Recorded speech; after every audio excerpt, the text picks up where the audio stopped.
we were just going to shoot over to Sierra Leone, jump in, and shoot, shoot, shoot. We were just running off of pure like emotions to make this movie work. And I had talked to an experienced documentarian who's our mentor on the project, and he was like, "Nah, bro, you got to slow down.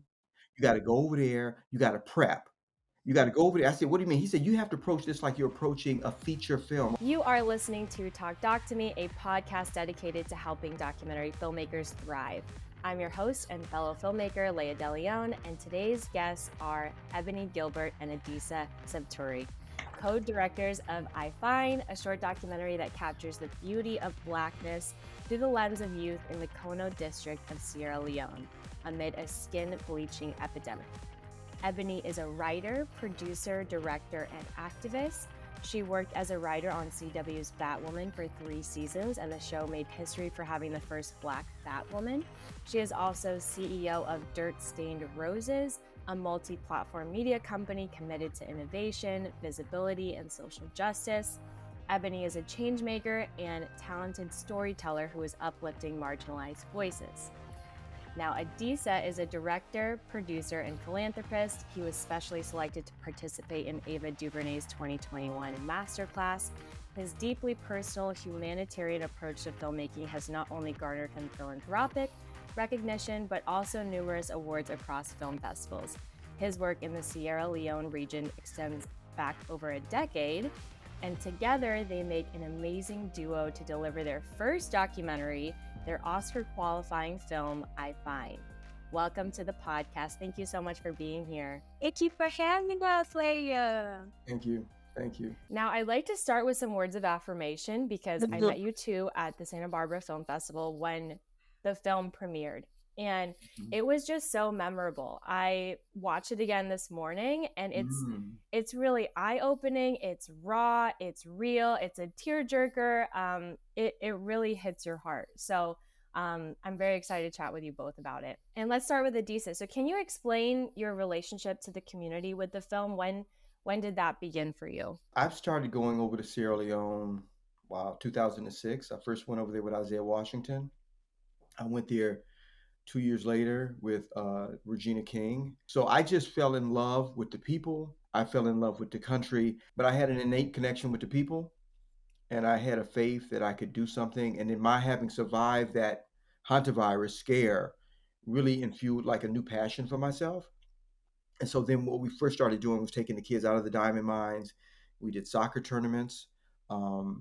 We inspired them through education. So I would raise money and we would put kids in school. And we're still doing that to this day. I mean, we've been doing it for like 16 years. So it's still going strong. And it's been, I wouldn't say I don't know if it's a legacy for me as much as, yeah, I do want to say that actually. I want to say that it's a proud legacy that I'm embarking on because it makes me feel good. I'm making a contribution. And if I had to check out of here, whenever I check out of here, the fact that I've touched so many lives or made a difference in so many, and they've made a difference in my life too. So it goes both ways. But that's fulfillment in itself. Yeah. And when did the idea for the documentary first come about? And how did Ebony come on board? So that was almost that's so serendipitous. So we weren't going to do, I hadn't even thought about a doc in Sierra Leone. Like that was not on the agenda. Ebony was writing for television. She was writing her own personal scripts. I was writing my own personal scripts. I was doing narrative filmmaking. And so, but there was one incident and I had called over to talk to one of my coaches. And he said that one of my players was trying to get in touch with me. When the player was on the team, she was 13 years old. It's flash forward 5 years now. She's 18. And he had sent me over a picture. He said, Bundu. And I was trying to think, who's Bundu? You know, so many kids. So I was like, well, who's Bundu? Then he sent me a photo of her. And the photo was unrecognizable. Like I could not imagine her going from 13 to 18. I could imagine her going from 13 to 18, of course. But the fact that her complexion was like the complexion of Ebony's just startled me. And I was in disbelief. And I said, that is not Bundu. That is not Bundu. And he kept saying, yeah, that is Bundu. That is Bundu. I said, no, that's not Bundu. That went on for because I had to reconcile the fact that somebody could go from that complexion to a very light, it was just, I couldn't wrap my head around it. I just couldn't. And But then I ended up going over there and I saw it for myself. And then I was wrestling with the idea of how tragic this was, that now we had to sort of, as African people, people of African descent, now buy into these notions of beauty, which weren't our own reflection of beauty, which was Yeah. somebody else's.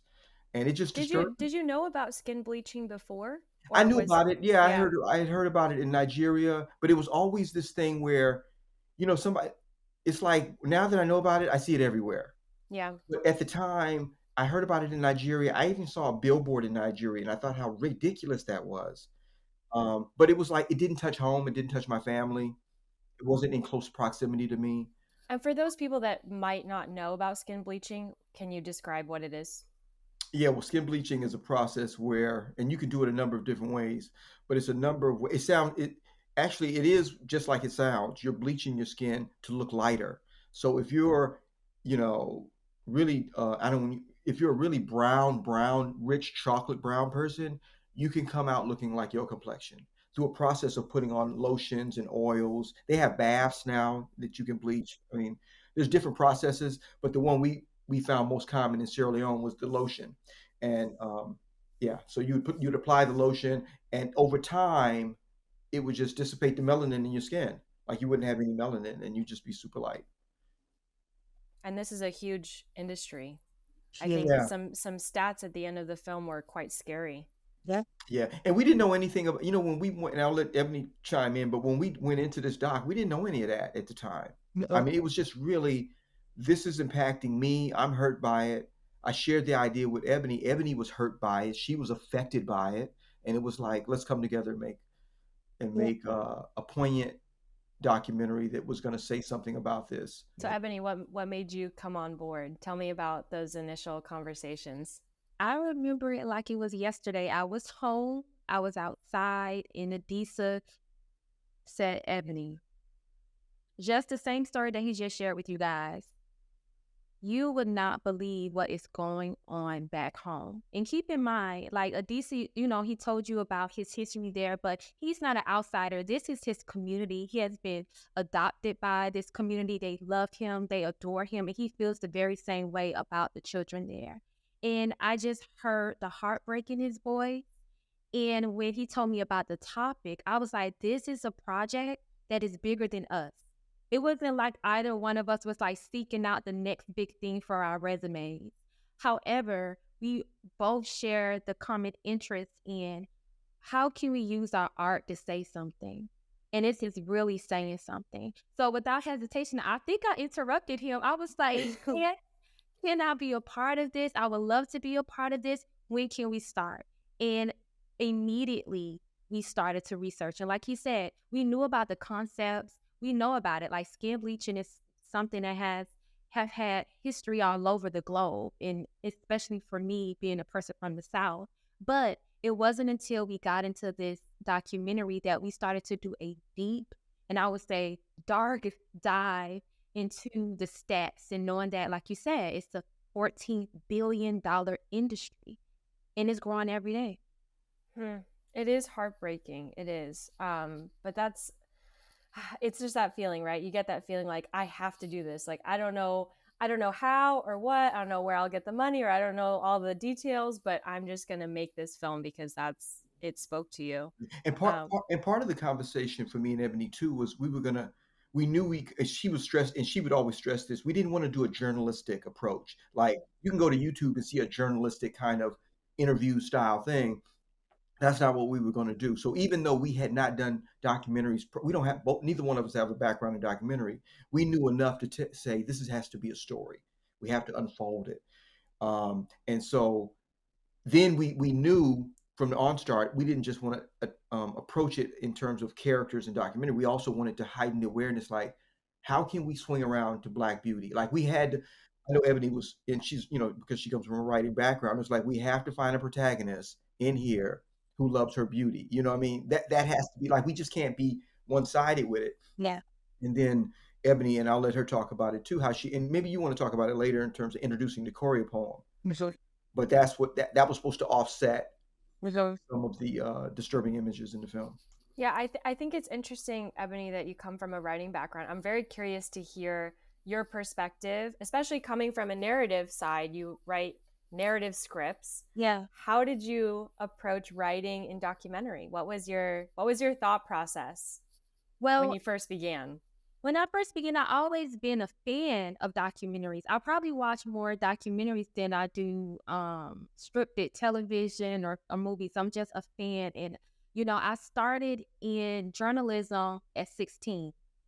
When I was in high school, I had a column in the Miami Herald, so I really always loved the idea of really telling real people's stories. So that was just a passion of mine, but I had never had the opportunity to explore it just yet. Um, so when this opportunity came around, it was scary because I had never done it before, but I had Adisa alongside me, and he is a very accomplished and talented filmmaker. And at the end of the day, I think if you're a storyteller and you have an important story to tell, you will be able to put together something that's impactful. And we had both of those ingredients. And as far as our approach for this film, one thing we knew immediately, and this is something that we discussed, is that we didn't want to feel very journalistic, as Adisa said. We knew that we didn't want to interview historians, scholars, people from the outside looking in. We wanted this story to be told from the mouths of those who were experiencing it. So, from our research, this is the only documentary where young people tell their own stories coming of age amid the epidemic. So that was really intentional for us on that side of it.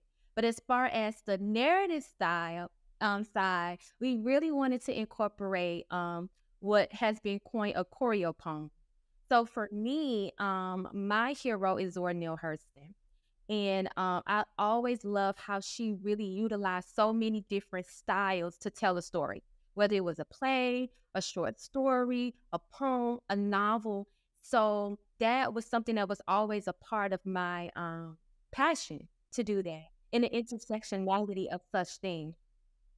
So with this, I was like, wow, it would be really cool if we could have a narrative approach that's just not only aesthetically pleasing, but that will really amplify our metaphor. So that's when we came up with the story of a young woman who was going through this journey of being her natural, beautiful self, being lost, and then reuniting with her ancestors to be remembered for who she is. So that was some of the thinking behind it. I could. It's interesting just to piggyback on what she said. I could share this because I think your audience may get something from this. So we won. I think in a lot of ways we won. We were successful in terms of shooting it, prepping it, getting it out there. That's a victory in itself. And then now we finished it, gone through post. It's a victory. But there was some. I'm not going to say there were missteps, but maybe the audience can glean something from this. We were going to just dive right in. It was like we were prepping and we were just going to shoot over to Sierra Leone, jump in and shoot, shoot, shoot. We didn't have any cast. We were gonna get there, find the cast. We were gonna get there and find the locations. We were just running off of pure like emotions to make this Right. movie work. Mm-hmm.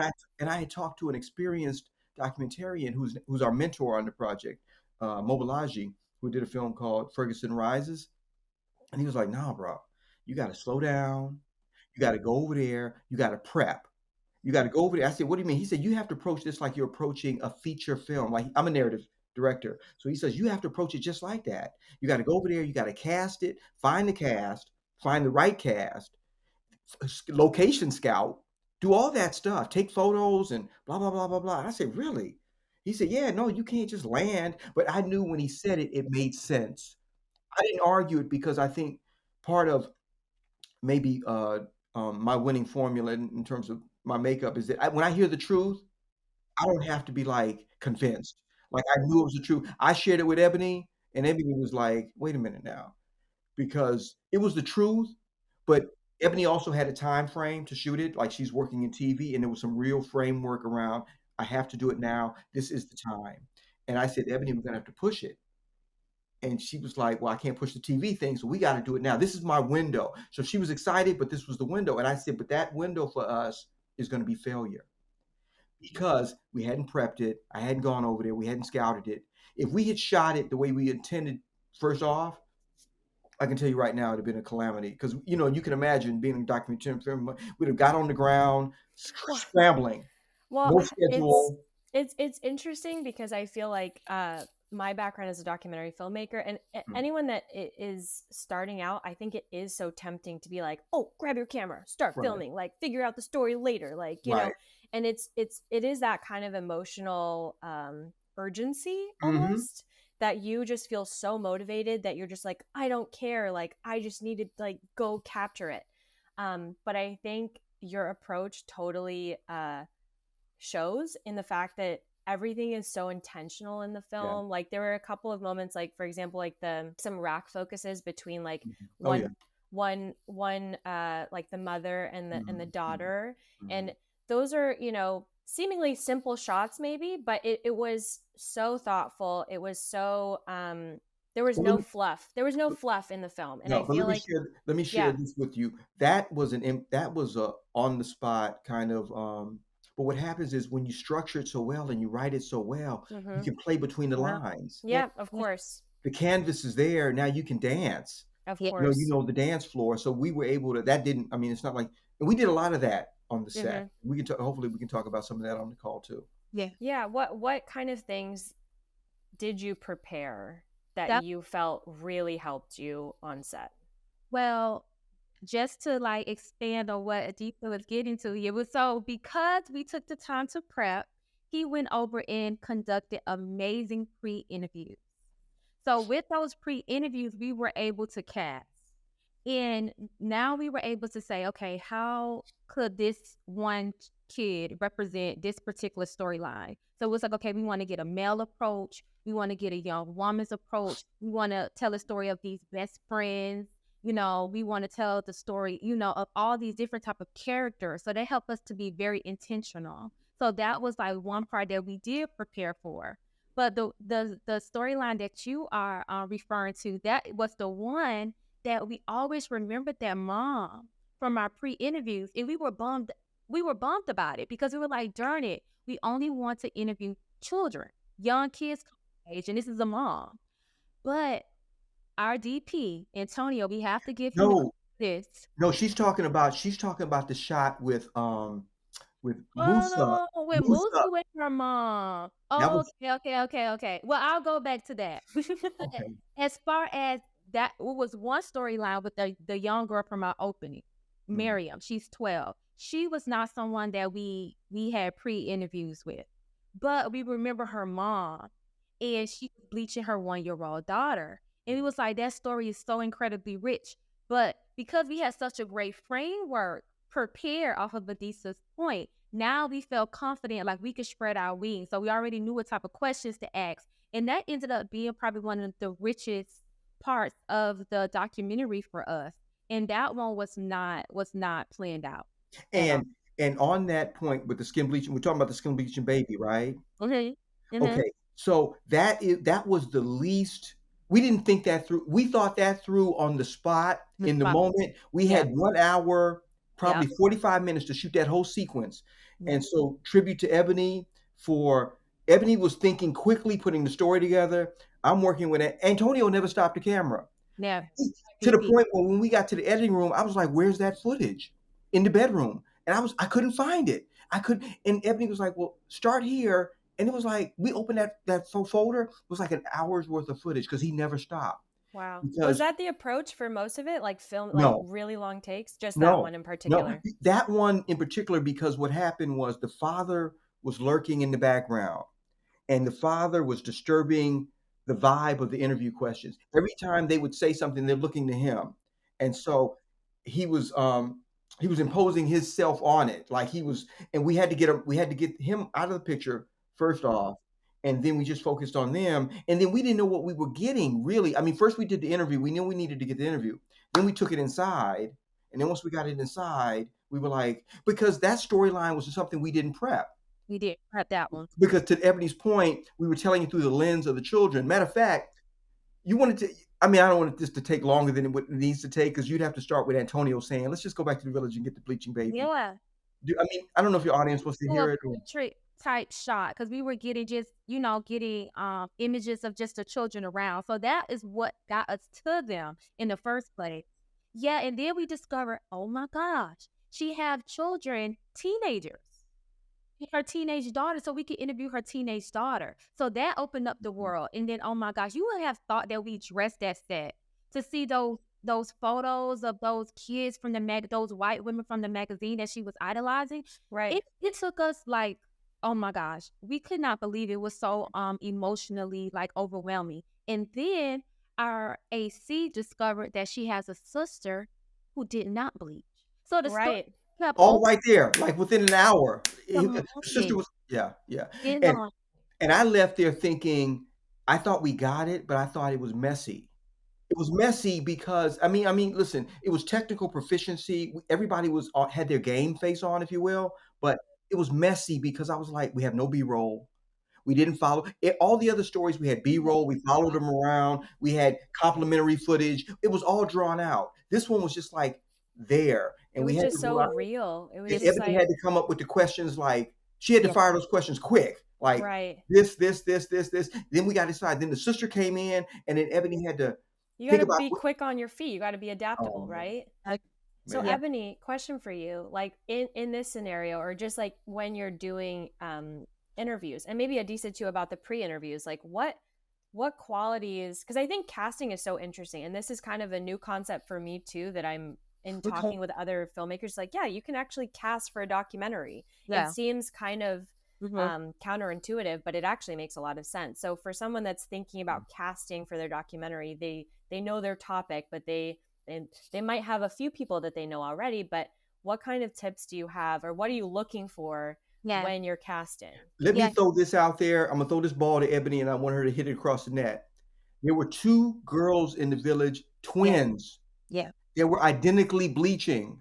Two twins. How special is that? Now I'm gonna throw it to Ebony because we didn't use that story. We didn't use that story because it's almost the same thing that you would if you were creating a narrative piece. You know what I mean? When you're creating just scripted characters, they will have represented the same thing thematically that the other characters in the story are. So our approach in casting is how are these stories different? Because you will be hitting on the same beat repeatedly. So while in our pre-interviews, when we crafted those stories, everyone got the same questions in the pre-interviews, right? For the most part, that was just our template. You know what I mean? Like, tell us about you. Why do you bleed? Why do you bleed? What does that mean? What impacts you? And things like that. And then when we were looking at the footage, we had a lot. The thing is, it's not like we were searching for children. So many people in the community were bleaching. So we had a big pool to choose from. But it was like identifying how every subject was representing a different thing, was having the same conversation, but was providing a different lens. For instance, Bintu, she was it was so different. It was such a fresh take on it. This is a Muslim girl, devout to her religion, you know what I mean? And she was having this moral dilemma with bleaching, you know what I mean? And staying committed to her faith. That was different. You know what I mean? But what she also represented for us is that it went beyond just being beautiful. What that meant was if I get married, I would have access to a better life and my family would. So that was a different POV than someone like Miriam and Musa who had aspirations of being actresses and, being spotlight. So those were very different POVs around the same topic. So that's what we were looking for from the Yeah. And thinking more about the questions that you're asking, because I think it's so important, Adisa, you were there, part of the community. That's why the access was there and people felt so comfortable with you. But I'm curious, like, how do you phrase certain questions to get the answers that you did? Because I felt like in your documentary in particular, everything was very like straightforward in a sense and very succinct. Like, and they were able to articulate, if I bleach my skin, then I will feel this, or it is my dream to do this. Like, how do you view script writing and documentary, and how do you I ask think the right we questions? had two things, and I'll let Disa jump in, that really helped us. One, we created a safe space. I think that's so important, and I think it really helped us that Adisa was already a part of the community. I had the amazing opportunity to meet the kids a year prior over the computer, just randomly, not even associated with a documentary. So they were familiar with my face and my name, and I always made promises one day I'm gonna come and see you. So that helped already. Was that we were just these far off strangers to them at the time. So that was the first thing. And the second thing was to not make them feel judged. So when we came into the talking about skin bleaching, it was very matter of fact. You know what I mean?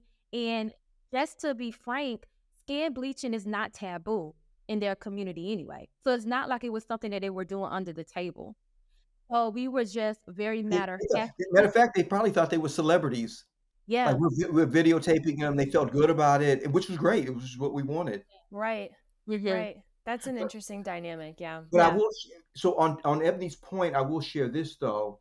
What made it also a unique challenge for us is that we were going in for 6 days to shoot it, and inside baseball for us is that some of those stories were like 6 hours. We only shot them for 6 hours. So for me, always leaving the story, it was like, do we have enough?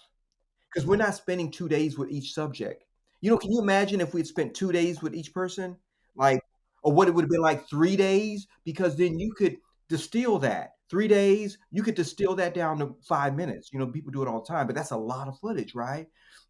There's a lot of gold in there. But when you go in for 6 hours, you have to be very specific. Like, for instance, we knew we had to have a shot list, right? Like, so we didn't construct their behavior. Mhm. Or what But they we said. did but when I went over there to scout too, for instance, I saw Musu and Miriam braiding each other's hair. Oh no, I saw them braiding each other's hair. And I said, "Oh, that's a moment of intimacy." Check, Ebony. We need to have that when we go over there. We need to not recreate it as much, Right. But you need to capture it. You saw the but, opportunity, and now but you we're wrote not. it down. Yeah, because if we go over there in 2 days, we might not even capture it. Right. We have to impose our will on the subject a little bit and say, "Hey, we need this to make the story fleshed out." But you saw it first. It's not like Oh, yeah, no, we didn't you're just create it out of fabricating nowhere. it. You're Right. Yeah, yeah. yeah, but Just I'm like just what you normally do when you normally braid her hair, we'll have a conversation. So yeah. that's So some of it was some of that construction of it, but I think that's where if you're not that skilled, you don't know exactly what you want, you can leave that scene and you could be like, "Well, we got a lot of reshooting to do," because you weren't specific enough, you weren't thoughtful enough about the footage, you weren't or you were too structured, and you get there and you don't allow yourself to to be be fluid flexible. because Yeah. you're like, "This ain't working." Yeah. Mhm. Yeah. And you're like, "But you know what? But it's on the list. We gotta shoot it." That's No, true. it ain't working. It also what we Yeah. would do I mean, we worked so hard. Let me tell you something. We would have interviews on location in their natural environments, but we also had to do additional interviews with them to fill in the gaps. So immediately after I had to write notes of everything and say, okay, we need them to elaborate on these things. So then we would come in and have sit down interviews with them in the hotel where they'll elaborate on some things to give us more context. So when you would hear those voiceovers, some of that was coming from those additional interviews that we were having on the same day, but to help complement and fill in the blanks. Because, like Adisa said, we were not going to leave Sierra Leone and not get everything that we needed. In those additional interviews, that was again, we didn't plan that. We didn't think we would have to have them come to the hotel room after a day's shoot and say, "We need to fill in the blanks." But what happened on set, and I wasn't ready for this, I hadn't prepped, and even though I shot in Africa before, I wasn't ready for that when we shot inside their huts or in the village, I wasn't ready for all that noise. So, I knew from a sound man, because 'cause I've worked in sound for umpteen years too. That was part of my profession before I got into directing, that Mhm. we needed clean voiceover. And so we were shooting those interviews in the village. It was noisy. So you'd hear the kids in the background, you'd hear it honking if you were near the street. And so you can't lift that voice out of an interview and put it on voiceover because it's married to what? A lot of noise. And so that was the first thing I said when we were on set. I looked over at Ebony and I was thinking, and I know the DP he wasn't tuned into it because he's shooting, right? And Ebony's focused on the writing and the scripting and the movement of the story. But I'm thinking to myself, this is unusable in a VO. We can use it Yep. live. Yep. We see them in their environment, So you but had to make the game time call to then say, okay, they need to come to our hotel later. We need to ask them more questions we got to Yeah. do it to That's get clean to get dialogue. clean audio. And it. the only one who messed up that clean audio in the hotel room was Jiminy Cricket, because he was in the back of the room in the little cricket, chirp, chirp, chirp. But I can live with him. I can Yeah. live with Jiminy. Can you live with Jiminy? Yes. We did. Yeah, and Wow. to me, from my thing, now I guess you're gathering how we work as Yeah, I was gonna say, tell me about like the roles, yeah, like how what goes into a yeah, successful co-directing relationship, and what does that mean to you both yeah. in this documentary? First of all, it means everything. It means everything. It's just bringing back memories in this conversation and saying like what he will be thinking about and what I'm thinking about. Because what I'm thinking about in the pickup interviews is that we need a complete arc. You know what I mean? To their storyline. You know what I mean? Like I need to know like when this began, what was the change, what is the takeaway message from their storyline. So I'm thinking about those things. So on our way to get these pickups, I'm thinking about the additional questions that I need to ask and You're things just in like the back of the truck like this, like that. Exactly. Like get it. And keep in mind, like sometimes we had a translator on set with us too. So we were asking questions, he was translating, asking the so it was yeah. It how My was boy, how my big boy. was the crew? You said it was shot in 6 days. Yeah, but let me just add this point. We can Yeah. do that. My boy, who's an experienced documentarian, has done a feature documentary. It did, he's been on the scene a lot doing documentary. He said, because he was dumbfounded, because he was like, well, he kept trying to trip me up. Well, how were you tracking the story? I said, well, Ebony was tracking it. Well, how did you know what questions? I said, well, we wrote it down ahead of time. We prepped it every night. Blah blah blah. He kept trying to trip me up because we're not supposed to do it that well, right? But Ebony's background in terms of story, and it tripped him up in his first feature, because you get there and you can't just be emotional about it, and you just can't be like just randomly saying any question. You got to be thinking, how is this going to complete this story? Where's the arc at? And Ebony was just right on top of it the whole time. Story arc, we're missing this, and it was just like, So Well, and if it's trust. You guys obviously have trust with he one kept saying, another. who yeah, did that? Who did that for you? Who did yeah, that for you? And I was like, Ebony. yeah, You know, yeah. he I was mean, this was my very first time being on the continent. Just keep that in mind. So I already admire Adisa before this, and he was already my brother. But doing this film together really, really solidified just how much I trust him. You know what I mean? And just how much I admired him. Like one thing that I'll say working with him is that we were working hard, but it was a great experience. We had a good time. We were still connecting. Even though we're doing interviews, but we are connecting with this community, these kids.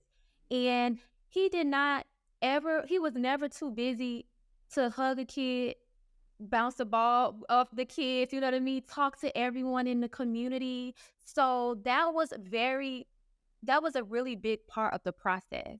For those that are, decided that they are going to co-direct a piece together, maybe they're friends, maybe they've worked together before, but this is the first time that they are co-directing a piece. What kind of advice do you have to, establish roles and build trust? you can do all the prep, you can do all the conversation, you can eat dinners together, you can do all that, but until you get to set, and I don't like when filmmakers usually equate it to a war, but it is. I don't want to do the war analogy, you know what I mean? But it is you against the environment, the subject matter. It's team play. It's who's got to be strong in what moments. It's how to retreat, back up. It's all that stuff that you can't even imagine is going to happen, but that's going to happen. It's going to be very confronting for you.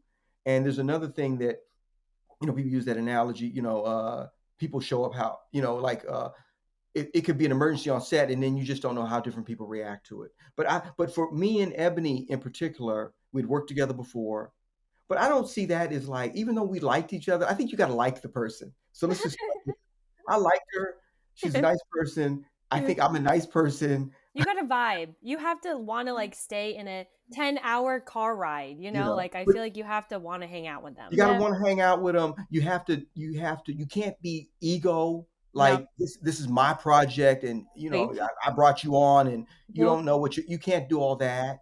It really is a dance. Yeah. But I think also we established roles, Mhm. not early on, really, like, in prep, but when we got to set, you can see we just kind of fell into roles, For each other. like, I remember this is one instance I'll say, and we were both open to learning too, because remember, this is our first documentary, and so Hard to believe based on how amazing it is, but yes. thank you for that, but there was not a lot of there was some osmosis going on there. I mean, again, she had watched a lot of docs, I had watched a lot of docs, so that kind of trained us up, but I remember the first time we got to set that morning, first day was Bento, we left at, like, 5 a.m. So we about to we it's morning. We want to get her opening, waking up for morning prayers, right? So we leave, we get up early that morning. It's like 5 a.m. dark, but the hotel gate is locked.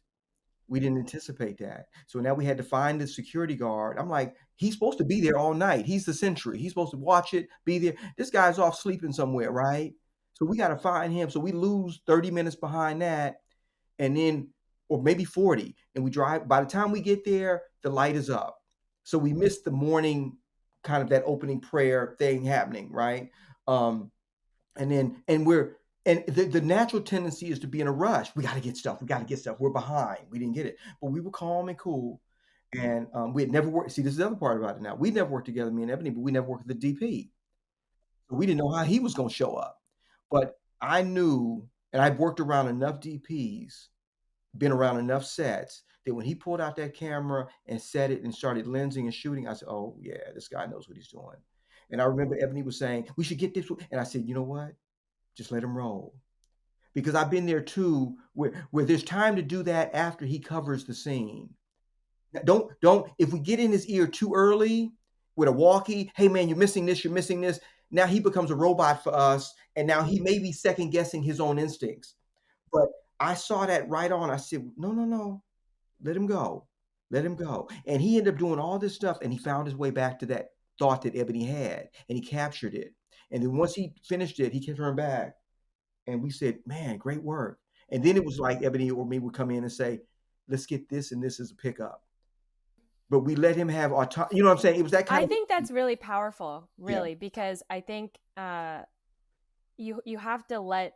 I feel like the DP is also a director in a sense in the yeah. moment because you can't predict what's going on, and so if you try and like bottleneck them or Mm, you're like over their shoulder the whole time, like you said, they're gonna second guess it. They're gonna question themselves. But documentary DPs have to have that like sixth sense, and you kind of have to trust it and that like nonverbal. There's so much nonverbal communication that happens on a documentary set mm, that it is a dance. You're dancing with each other. You're kind of mm, like looking for each other's eyes. But I think that's really smart that you let him do the scene, right, and then you say, okay, let's get these things, but you don't interrupt the flow. Don't mm. interrupt the flow. Yeah. No, no, He I really had a beautiful rhythm. It really becomes a dance after a while. You know what I mean? You figure out like, okay, what's going to be the momentum?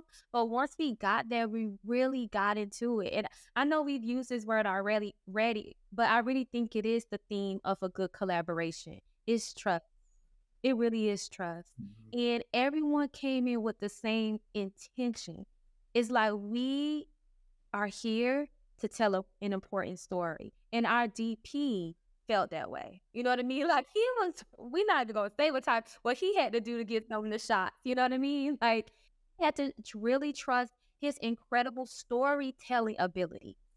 And yeah, the collaboration. You have to like collaboration. I'm a person who just really loves to collaborate. And even though you have two directors on set, you still have to have a singular voice. So once we figure mhm, out what that rhythm was going to be like, we really, I think, were at mhm. our best at But that. and what made it even more intense, it does make it more intense from, and you asked the question, but we went away from it, the crew. Okay. So it was like a five-person crew, right? And we had a little boy doing the AC work. I mean, no, he wasn't, no, I'm sorry, second AC work with Usman. He was We 12 want. years old. But Uh-huh. but where I'm getting at is now Ebony was not just probably I would call her the main writer on the piece, but she was also an AD. She was a production manager at night, so she had to wear those hats. She would have to generate a schedule. She said, "Okay, this is the shot list for the next day." We didn't even talk about that. It was just that the night before, the morning, we'd have, not the shot list, but this is the schedule. This is what we need to capture. Yeah. Because I had been battle tested a lot on set. I'm sort of I'm ADing it now, right? I'm moving it forward, and so that we keep on track. And I'm doing sound. And so now I gotta shut down, put on the sound gear, and then I gotta make sure the sound sounds good too. So it was like that's a lot. If I wouldn't recommend that for No. I just you have to be because can you imagine somebody throwing fireballs at you and you doing all you have to be so acclimated to that job that that stuff doesn't phase you. Yeah, And even our so AC, he also worked. He doubled as our translator. yeah, you translator. I feel like in the same regard though, like I think it's so tempting to be like, oh yeah, like we should have all these roles. But I feel like what makes documentaries so special is, and filmmakers in particular, you have to wear multiple hats because the truth is you wouldn't get the same material if there were 30 people in a room asking them the same Mhm. questions. And when Ebony grabbed the AD, the scheduling hat, I said, "Hey, go." I didn't even wanna challenge her with it. "Oh, you okay, that's what you wanna do? Boom." Have at it. If I need, because then being a voice on set to AD to move things along, you have to have the personality for that. And so that's what I was doing, but I could do that, and then so we just kinda like Play to your strengths and let yeah, go, really be able to let go and trust the other person. Yeah. yeah. Yeah, that's amazing. I want to go back to how the film begins and ends. Okay. We talked a little bit about it, but I think there's a lot of people that are integrating narrative elements into documentary, whether that's through recreations or experimental things like that. Can you again describe how you bookended the film and why that was important for this film? Yes. So first off, the poem itself was inspired by the children of Kono. Adisa, reached back out to his contacts there and had all of the kids kind of write what beauty meant to them. Because the component, like we're telling this documentary about skin bleaching, but we really wanted balance and we really wanted to also capture those who knew that they were beautiful already in their natural state. So that exercise was very spiritual. It was very beautiful. So after the kids did that, we took language from these different pieces and I craft together the poem itself. So we had that. So we had a framework of what the metaphor would be. And then I just started to think, you know what I'm saying, what it's gonna look like. So we came up with the story, like Adisa alluded to earlier, about this protagonist, this young girl kind of going through this journey of forgetting who she is. So in the first act, I always think about it in three acts. She's born, you know what I mean, beautiful. I find it's actually Creole for beauty. And she then forgets who she is. So when she emerges from the water, that kind of signifies her taking away all of her naturalness, all of her beauty. And then she comes out in a white gown. And then it's not until the third act where she's in the cave that she's reunited with her ancestors. And for us, that's the community. People who embrace her, people who remind her who she is. So tell me, what's your name? Is that, you know what I mean? In the documentary, you have all the ancestors asking her, tell me, what is your name? What is your name? What is your name? For us, that was the symbol, that was symbolizing the affirmation needed for these young people to remember who they are. So that was the thinking behind that part. And by the end of that, she's back in the brown dress again, back at her in her natural state. So But I'll also share that morphed and changed too because, just for the filmmaker, so Ebony talked about the 3-act structure. So editing-wise, we tried to introduce it 3 times, yeah. beginning, middle, and end, but it didn't work. Mm. It just didn't work because it took the audience out of it. The compelling stories were there, and you can't force it. That's what I've learned about filmmaking. So in the editing process, in any of it, the beginning, the middle, the end, you don't wanna force something to the point where, like, I want this to happen. The film at some point is gonna speak to you.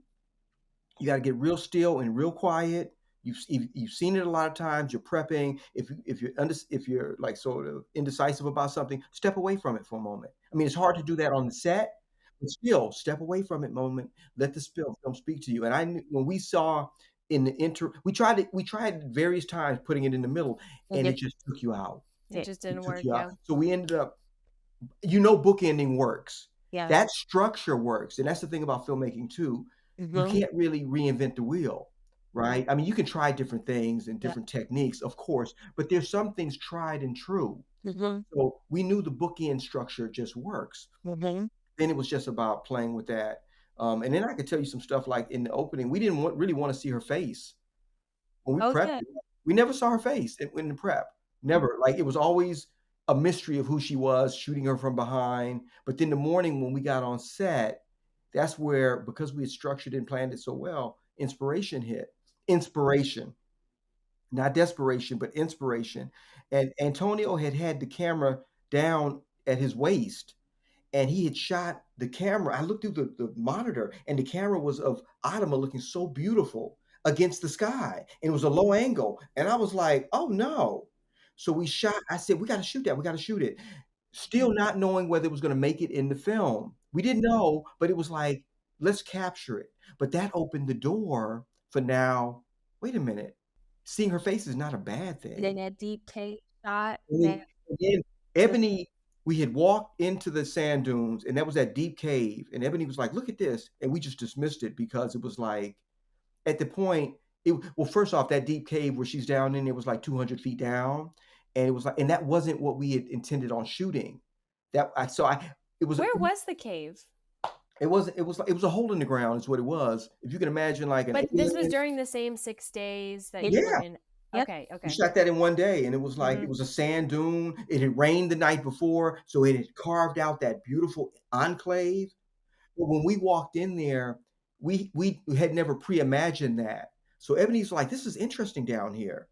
But I just remember me and Antonio we just dismissed it because it was like it was interesting, but it was a hole in the ground. Yeah. Yeah. But once we captured her face, we were like, okay, now let's find another area where maybe we can shoot her frontal. And then Ebony went back up there and she said, look at this hole in the ground. And immediately, that second time she said it had a new meaning because of what we had captured the front. And we didn't even say nothing. We just went to work. Antonio went down in the hole. I went down in the hole. We We brought be Adama, the lead actress, there, and we just went to work.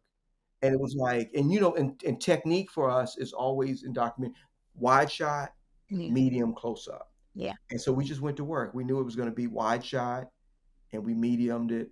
Yeah. And I wanted to piggyback off of what Adisa was saying about, like what we intended with the narrative piece initially, but when it was supposed to be like broken down in Mm. 3 acts, we discovered that in our test screenings. And that's something that I would really, really recommend to other filmmakers is to not just be in your own world, in your own head.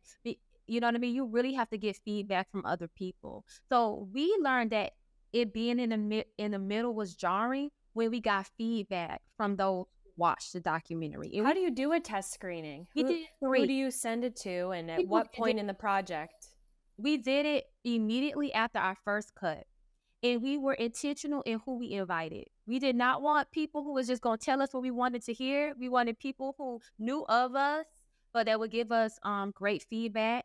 And then we ended up going back to my for I think our last test screening to my university, Loyola Marymount University, and we had professors come in and they gave us feedback too to see like how they felt about certain things. So that's just something that I strongly recommend to other filmmakers is to get other people to give you feedback before you go out, with the final cut. That helps. And for the people that you hand select, I'm sure in the beginning you're kind of careful about who to show it to, but as it gets closer to fine cut, I'm sure you have to show it to everyday people, right? Like not just filmmakers, right, that are analyzing it from every angle. Well, when we first sent it out, it was actually to like Alex, our editor, sent it to his mentor editor. Maybe Ebony sent it to a friend. I sent it to Mobilaji. It was just like to get that initial in close. And Mobilaji just came back with some hard notes. He was just like, because we had Ebony's voice asking the question in some scenes, because it just that's a technique that people use. You can hear the voice off camera, but he came right strong back. He said, "I don't like to hear her voice. It's an American voice in an African setting." That disarmed him. But you can be in your own head about your film, so you're thinking, "Oh, that's a technique. It could work." But he said that right away. I said, "Okay, we got to cut it." So we cut her voice in one particular section where she was asking the question, and then we did the test screenings. And I remember doing the Loyola Marymount. I love test screenings. I love it because I want to feel so sure about my movie. I want to know what people are thinking. I want you to teach me about my film because, see, that's how evasive film can be. You can write it, but depending on who you're giving it to or people seeing it, they can see it through their own lens. They have their own takeaways, and you're not going to appease everybody, but you're trying to say, okay, it has this effect. This area was slow. Everybody kind of Yeah. got out of Were it. you bored at any point, or Yeah, yeah, do you understand what's going on? Are you confused? yeah, or you go and I remember we were gonna do the Loyola Marymount screening. We'd already done 3, and just for the filmmakers out there, it's draining. You don't really wanna be critiqued. It does hurt sometimes, your feelings get hurt. You be sitting there like, "Damn, they didn't like that. I worked so hard on that," or, Yeah. um, It's you your know baby, yeah. we don't get it, and then we argue among ourselves sometimes. You be like, "Well, let's keep it. Forget what they think," but then you just come to some reason and say, "No, there's a reason we're getting this feedback." But I remember doing Loyola Marymount, her college, and I was like, I just didn't even wanna do the 3rd screening because I was kinda tired a little bit. I thought I had a good pulse on what was happening, and that screening ended up being monumental because that's when we cut down the Bundu section. Because there was one woman in there who said, "Oh, Bundu's doing this superhero pose around womanism and blah blah blah." I was like, and that section, I saw it again. I said, "That section's too long." And then we went back to Alex and said, "Man, you got to trim that section." And he trimmed it. And then we tested some stuff. Remember, we tested the quote around the village play, and we just do How sometimes. long was the editing process from like the first cut to you locked it for real? I thought he locked picture. I thought we locked picture. We got the first cut pretty fast. It was almost like Very four. good because we had a thorough outline. Our editor was You like, were prepared. he was prepared. So that was a quick turnaround. No, and then he was shocked too because when we met with him for the first time, I've worked with Alex before on a feature, but he said, "No, it's gonna take a while. It's gonna be massaging." Because we were very optimistic we can get it done kind of quickly. Of course, we won't want to get it done quickly because the budget, and we want to try to move through this. But he, as an editor, said, "No, films need to marinate. You got to sit with them, blah blah blah." But what we did when me and Ebony spent it was like maybe 3 days. I camped out at your place, and we wrote that outline. Like it was one thing to prep it, it was one thing to shoot it and interview and all that, but to do the outline based on what we had, not creating stuff out of hyperbole, but just like this is the footage, and we found shots for him. And it was just like wasn't it? It was like cut and paste. And that's how he did the first draft for us. We wasn't letting him find stuff. I mean, of course, in the course of it, he had to maybe bend the frame here, tie this together. But it was like it was very specific. Wow. Yeah. I have so enjoyed this conversation, Ebony and Adisa. Is it I want to over? Uh, no, I want to wrap it up with some quick questions. Okay, okay. good, good. So, and you can both answer. So, what is your favorite tool that helps you thrive as a filmmaker? It could be something digital or physical, or you can interpret this however you like, but favorite tool. This is probably weird, but this is something that I always do. I need inspiration. So I will go to museums. That's my favorite thing to do.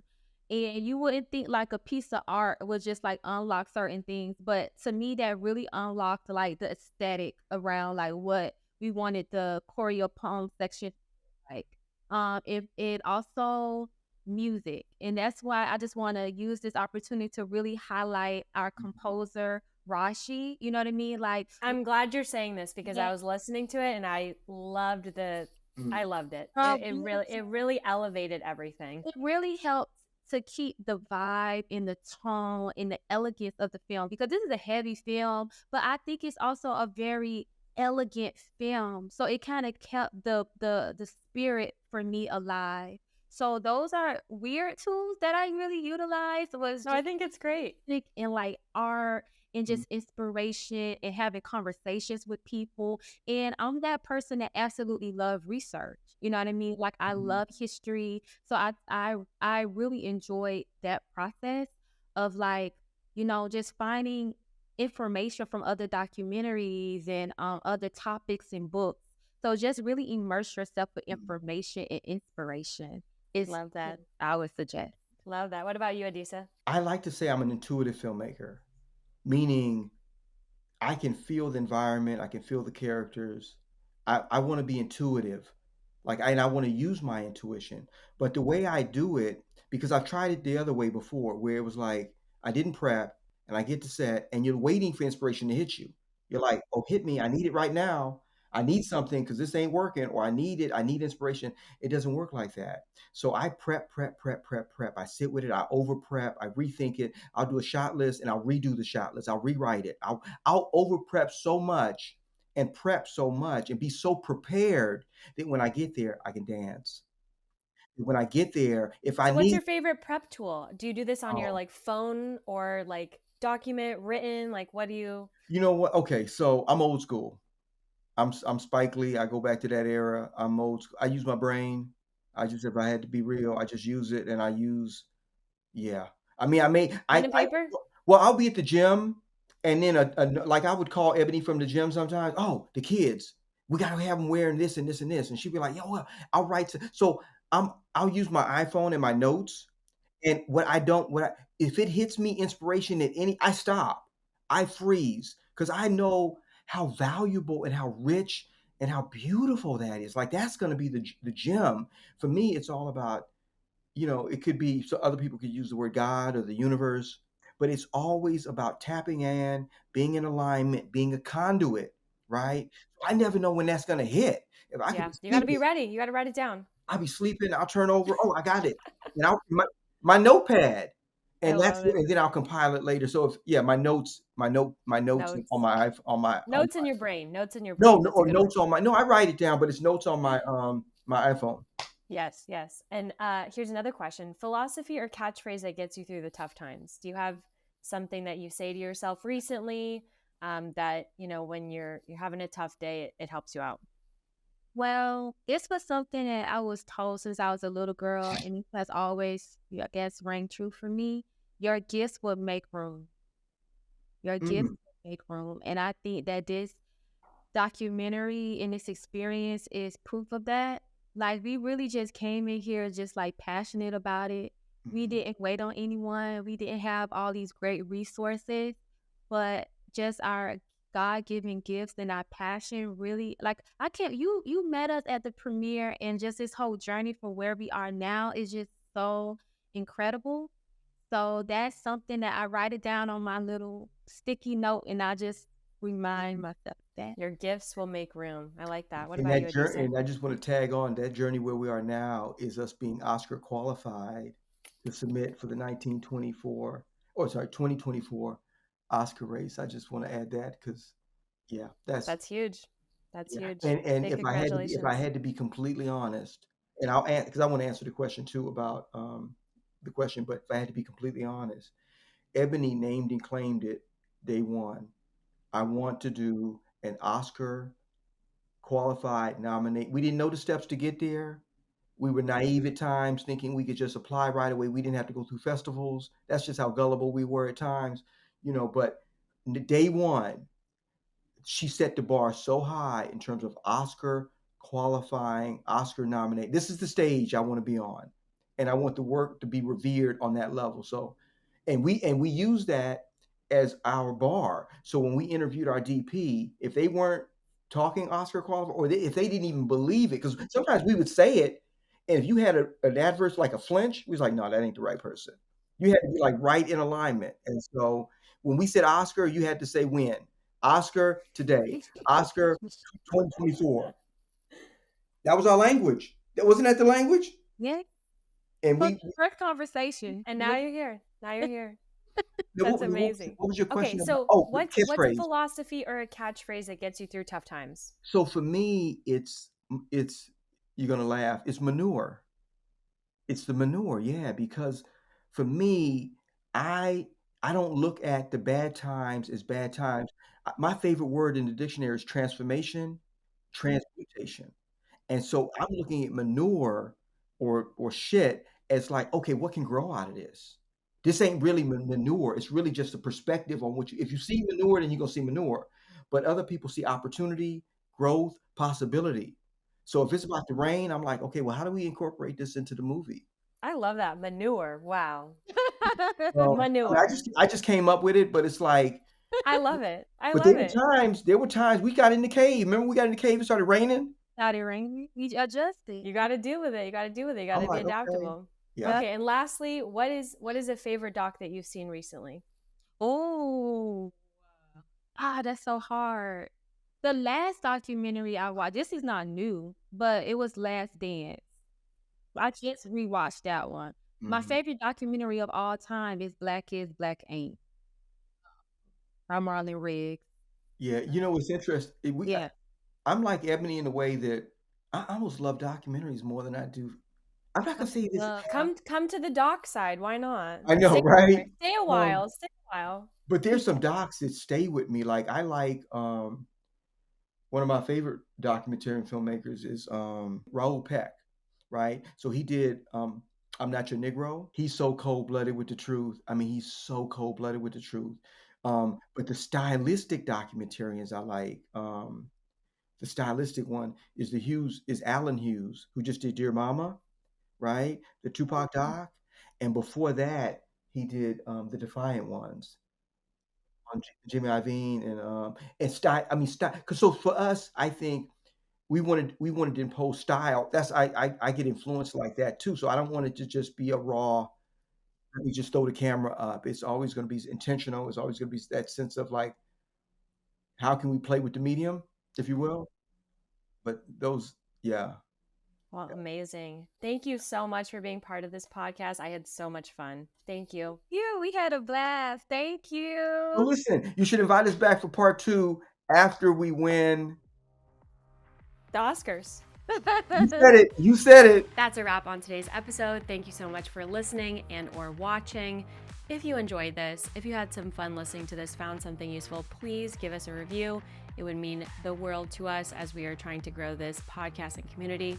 Just do it. Also, if you love talking docs, join our weekly Discord Wednesdays at 5 p.m. PST, where we discuss a doc of the week and check in with each other. Talk soon.